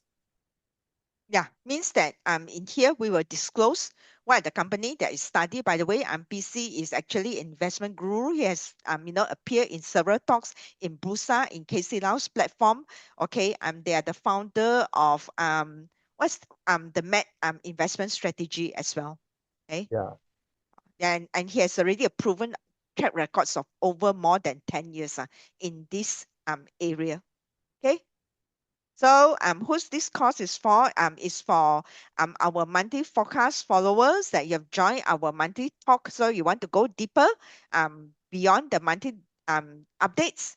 The decision maker, if you are making significant business decisions, career or investment decisions for next 2-3 years, and want a macro framework beyond the conventional analysis.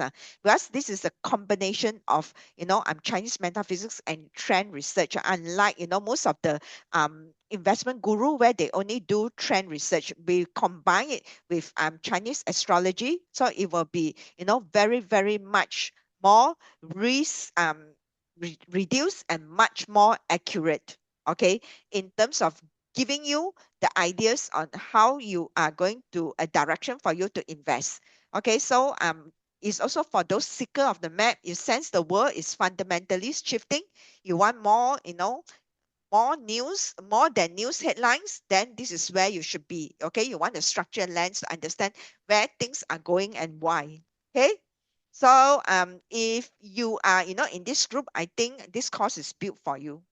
Okay, so the wind has risen. So the great birds, peng birds, has already saw 90,000 li in the wind. This is a Chinese saying. But first, you must recognize that the wind has risen. So this period course is 2 days mastery course conducted via Zoom. You can attend anywhere. We will include the recording, the course materials, and also we will include the previous year's recording as well. Where you will have some fundamentals. So the early bird pricing is 687, member discounts. If you are astrology and global trends member is 587. For those repeated student, I will send to you a special rate separately. I will DM you separately. So this is the registration link if you are interested. Okay. And what you will get is that the course itself, the period 9 course for 2 days, then the free, we will give you a free astrology and global trends comprehensive membership, which is worth 249.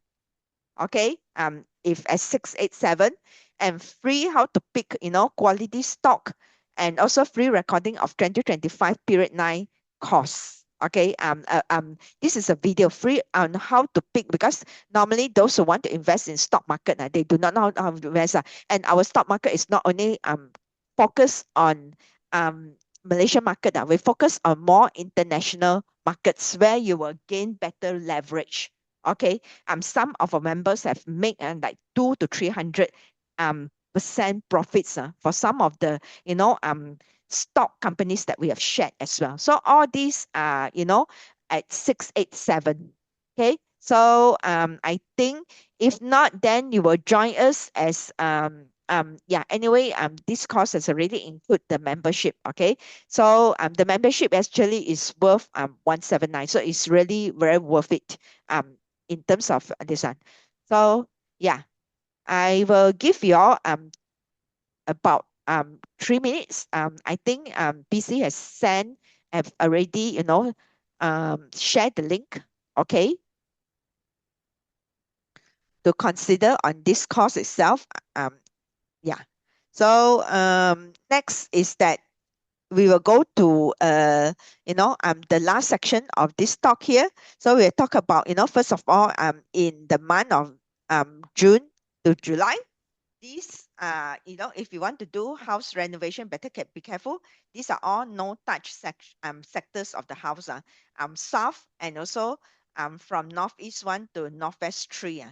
Where the stars in fact northwest itself where the star are quite negative. There are flying stars of 5 and 2 that exist here. So that means if you want to do any renovation at this sector, stop it. But however, if you cannot stop, then you have to do it, means you have to do it, or you have something urgent. At least if you can wait, like do some date selection, you can always consult me for this case. Okay, and then as promised, I give you some feng shui tips for the month, especially in the June itself.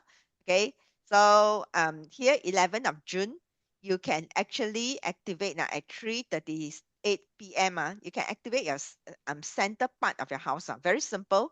There are good stars. You can warm up with a warm light in the center of the house. You can keep it on actually for the month, the whole month of June until 3rd of July if you want to, for that warm light. Okay, at the center of your house. Okay, and then 15th of June, at the northwest, 7:38 a.m. Actually, we have a month of 5 yellow and year of 2 this one, so it's not a positive star. So you either put in a sword cure, a 6 coins, or a metal object at this time, because this is where the earth energy is weakened. Okay, I have calculated the time for you to put it, and the sword cure. If you want how to do a sword cure, you can refer to my YouTube channel. I think PC, you can drop all the links on the YouTube channel link that you know how to do the sword cure. I have an instruction for you. Okay, what is the meaning of sword cure? And this is also the power manifestation date for the 10th of June. This is very special date now. It's actually 3 victory palace for achievement manifestation. So you back south and you do your manifestation. So these are the power dates for the month of June that you can tap in this energy. Okay, so yeah. Any questions so far? Yeah, you can join my Telegram channel. I shall post some of these power manifestation and then the feng shui tips also in the Telegram channel if you are interested. So I think we can now have Q&A. Yeah, we can now let's go to the Q&A. Any questions so far for tonight? Anyone?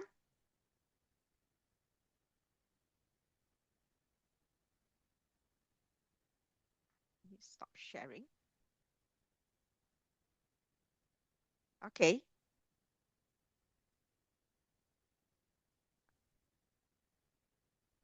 So if there's no Any question related to the course itself? Okay, you join the period 9 course. I will tell you that how to see the Bitcoin trending in second half. We will have that as well. I will put that in.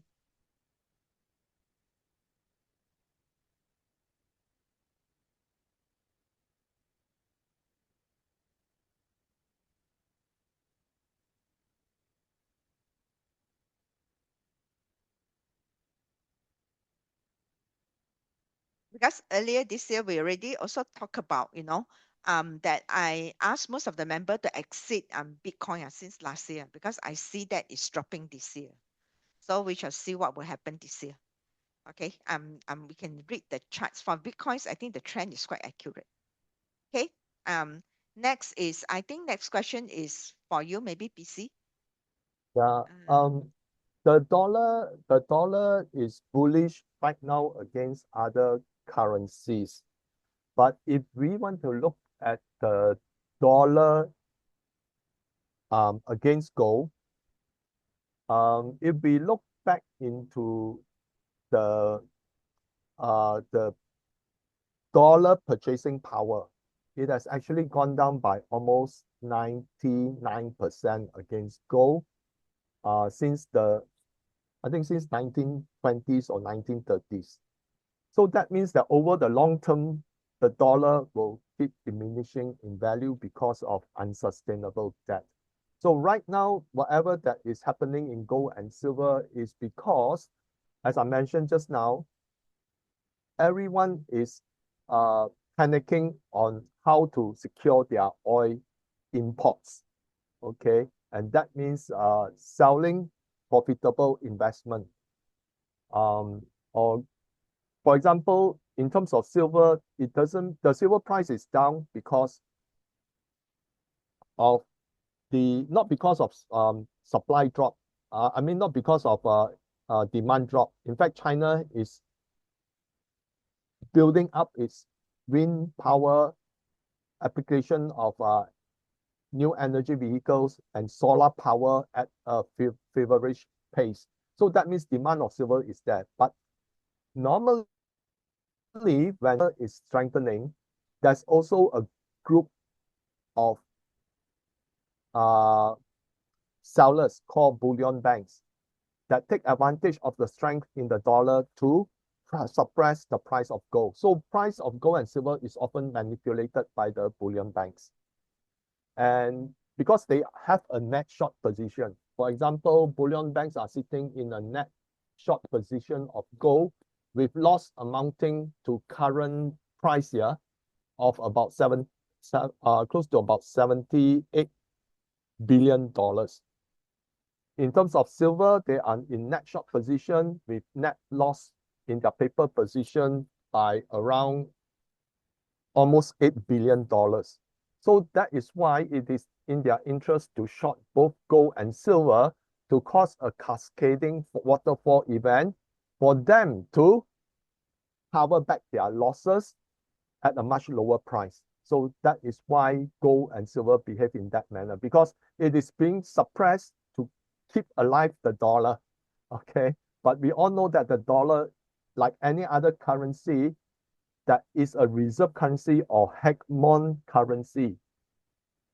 Over the last few centuries, they eventually will fall down from grace. Okay, like the British pound during the Victoria period, you know, where the British Empire rules almost three-quarters of the world. Then before that, you have the Dutch currency, the Spanish currency. All empire currencies would actually lose their Be reset. hegemony. Yeah. Yeah. Okay. Yeah, that's right. And then we will talk about the opportunity of gold and silver in the period 9 course as well. What are the opportunities there? Yeah, we Okay, also I'm share with very those companies that are in investors' radar. What are the best performing gold mining or silver mining companies? yeah, companies. Because a lot of people ask us how to invest in gold and silver. So we will put that in as well. Not only you do not need to buy physical, but you need to spot the companies. Okay. And we will okay, Si Heng asked stock market is predicted to crash on this October. Okay. I couldn't answer that questions whether it will crash or not, but we have a detailed study in in the period 9 course on the stock market, how it will perform. And also we will tell you, yeah, you know, what are the potential of each of the stock market, either in US market, in China market, in Singapore market, or in, you know, other regions market as well. Okay. There will be a detailed studies that, you know, that you are able to make a very good investment decision. Okay, the period 9 course is actually the okay, the offer is actually valid for this week. The course itself, the price is not a lifetime it's not a lifetime access. It's a 3 month access. I think 3 to 6 months access, because because as the year goes, the thing also is not useful anymore, because it's based on the current news or current global trends that we make this course to predict the future. But we cannot predict very far in the future, because it will depends on the dynamics of currently what is happening. So Therefore it cannot be a lifetime. yeah, it cannot be a lifetime access. Yeah, but one thing that I do understand is that because of the risk in the period 9 course, I've also shared what are the dividend stock that you can consider. And some of the dividend stocks are actually paying more than 10%, okay, in terms of dividend yields. So this could be a time when you can actually go for protection by enjoying dividends in certain industries that is less vulnerable, okay, compared to those that are growth driven, where they are more vulnerable. We also share with you what are the opportunity, you know, industries that you can invest in. It will be a surprise for most of the people, because most of the people goes into AI and all these things. There are even some other industries which very, very much period 9 compliance in this period 9 course. Okay, Stephen Fu's question. Okay, this will be answered in the period 9 course, that, you know, potentially which market will have a higher upside in the next 12 months. Okay. Yeah. Where will there be this one I cannot answer you. This is more of politics side on general election in Malaysia this year. So PC, what do you think? I think Malaysia government will be when they feel that it's safe to do so. Because right now, I think the government is quite concerned they are more concerned about what's happening in the economy, especially with the oil crisis, and therefore I think they want everything to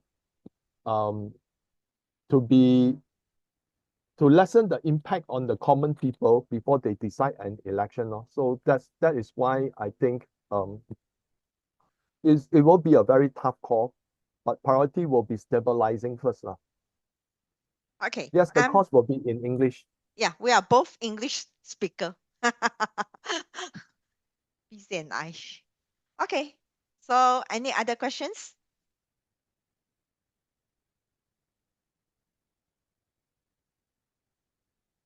I think if not, I think let's call it a night. Thank you for joining us. I hope that you will, you have all the power dates. You will be able to manifest accordingly. You just join my Telegram channel. I will share the power dates with you as well.